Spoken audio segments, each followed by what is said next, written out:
Hello guys, তোমাদের সকলকে আবার স্বাগত জানাচ্ছি সঞ্জয় স্যারের নতুন একটা ভিডিওতে। আশা করছি তোমরা সকলে ভালো আছো, সুস্থ আছো, তোমাদের পরিবারে খুব ভালো আছে, সুস্থ আছে। হ্যাঁ, ভগবানের কাছে প্রার্থনা করি যেন তোমরা তোমাদের পরিবারের সকলে খুব ভালো থাকো, সুস্থ থাকো। যখন চলে যাচ্ছ ঝটাং পটাং করে দেখবে, দেখার পরে লাইক কমেন্টের বন্যা বুঝে দেবে।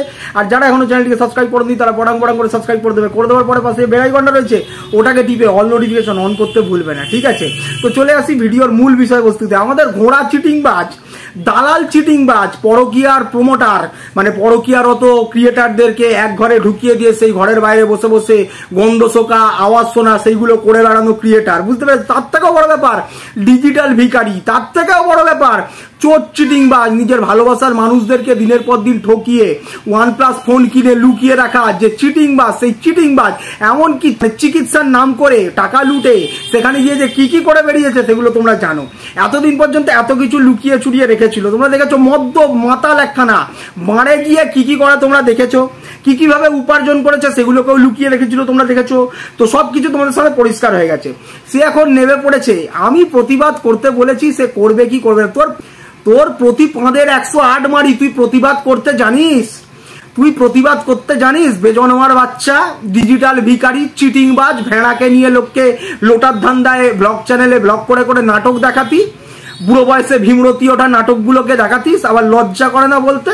তোর প্রতিবাদের 108 কিলোই, তোর প্রতিবাদের উপরে মুতে দিয়ে আমি। তুই বেজনমার বাচ্চা দিনের পর দিন যাদেরকে নিয়ে করার কথা বলছিস, তোকে প্রোটেকশন দেওয়ার জন্য করেছি, তোকে প্রোটেকশন দেওয়ার জন্য করেছি। আর আরেকটা কথা, জুমটুবের কথা বলছিস, কেউ যদি আমার ঘরের বউয়ের পা টেনে এনে জুম করে দেখায়, তাহলে যারা নোংরামি করেছে, যেটাকে ছড়ানো হচ্ছে, কোনো নোংরা কোনো ভিডিওই নয়, সেখান থেকে নোংরামিকে প্রমোট করা হচ্ছে বলে বলে, তো তাহলে যারা নোংরামি করেছে, ঘেঁটি দেখিয়ে দেখিয়ে নেচে বেরিয়েছে, তো সেগুলো আমি দেখাবো না? সেগুলো দেখাবো না? খুব গায়ে লেগেছে না? হাগার ট্যাবলেট খেয়ে বালতির ঢাকনা খোলানো ক্রিয়েটার, খুব গায়ে লেগেছে না? তোকে যখন মুনমুন্দি বলেছিল, যখন আমার বউকে নিয়ে, আমার বাচ্চাকে নিয়ে যখন দিনের পর দিন ওই পান্থনিবাসে যাওয়া নোংরা আস্তাকুরের জঞ্জালটা ভিডিওর পর ভিডিও নামাচ্ছিল, তখন যখন পড়েছিল যখন প্রতিবাদ করতে, যখন ওই বাংলাদেশি বেজন্মার বাচ্চা, যা জন্মের ঠিক নেই, নিজের মায়ের বলছি তো অত্যন্ত নিয়েও খেলা করে, তো সেই বেজন্মার বাচ্চা যখন দিনের পর দিন আমার বউকে নিয়ে, আমার বাচ্চাকে নিয়ে টানাটানি করছিল, যখন তোকে বলেছিল যে প্রতিবাদ করো, তখন তোর প্রতিবাদ তোর প্রতি ফাঁদে ঢুকে গেছিল। হ্যাঁ, রয়কা দুনতে ন ঢপবাজ। হ্যাঁ, তখন কি বলেছিলিস তাকে? যে আমি এখন ব্যস্ত রয়েছি, এদিকে ওদিকটা একটু সামলে নাও, ঠিক আছে? বুঝেছিলিস তো, বলেছিলিস তো। তো আর তুই বলছিস যে তাকে নিয়ে জুম করা, তুই তো তাকে নিয়ে প্রতিবাদ করিসনি তখন। যদি আমি যেগুলো দেখিয়েছি, তুই তো প্রতিবাদ করিসনি, উল্টে দিনের পর দিন সেইগুলোকে নিয়ে ভিডিও করে গেছিস। তখন সেইগুলোকে নিয়ে ওই কিমাকে নিয়ে বলে বলে বেরিয়েছিস, কিরে তোর তো এই করে, তোর তো ওই করে, তখন তোর প্রতিবাদ বেরাইনি। তখন তোমার আখের গোছাচ্ছিলে, সামনে ঢাল হিসেবে দাঁড় করিয়ে দিয়ে আখের গোছাচ্ছিলে। এখন তুমি প্রতিবাদ দেখাতে আসছো। তোমার প্রতিবাদ তোমার শুকনো চড়ায় গুঁজে রেখে দাও। তোমার মতো লাতখোর যার মুখের উপরে মুতে দেবো আমি, তার প্রতিবাদের মুখের উপরে মুতে দেবো আমি, তো সেইরকম প্রতিবাদ তোমার শুকনো চড়ায় গুঁজে রেখে দাও, যে চড়ায় এখনো পর্যন্ত ভেড়া ঠিক করে, মানে কি বলবো, ছাগল চড়াতে পারিনি, বুঝতে পেরেছো? সেখানে গুঁজে রেখে দাও। এখন পরিষ্কার হতে নেমে পড়েছো, গঙ্গা জলে হাত ধুতে নেমে পড়েছো।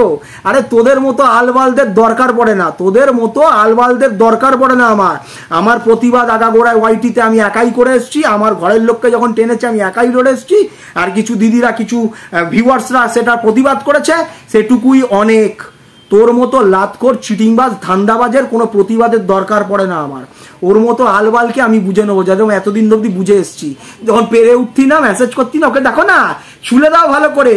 এখন রিম রিম করছো, ওকে নিয়ে কি করেছো, কি বলেছো। যখন ওর সবকিছু বেরাচ্ছিল, তখন সেগুলোকে নিয়ে দিনের পর দিন ভিডিও করেছো। দর্শকদের কি অন্ধ মনে করো? তারা দেখেনি? এখন পরিষ্কার সাব্যস্ত করতে এসছো। তুমি প্রতিপাত করেছিলে, সবাই জানে তুমি কি পাঁদ মেরেছিলে। তখন বেলতি গঙ্গাতে তুমি হাত দিয়েছো।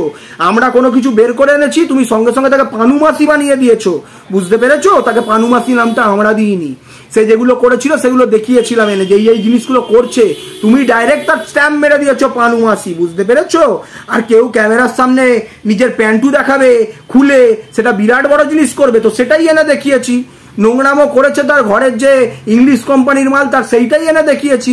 নোংরামো করেছি তখন সেগুলো নিয়েও তো ভিডিও নামিয়েছো। হ্যাঁ, যে এই দেখিয়েছে তোর ঘরেরটা, ওই দেখিয়েছে, তখন প্রতিবাদ তোমার শুকনো চড়ায় ঢুকেছিল। তখন তোমার প্রতিবাদ শুকনো চড়ায় ঢুকেছিল, ওটা নিয়েই তো ভিডিওর পর ভিডিও করে আর্নিং এর পর আর্নিং করে গেছো না।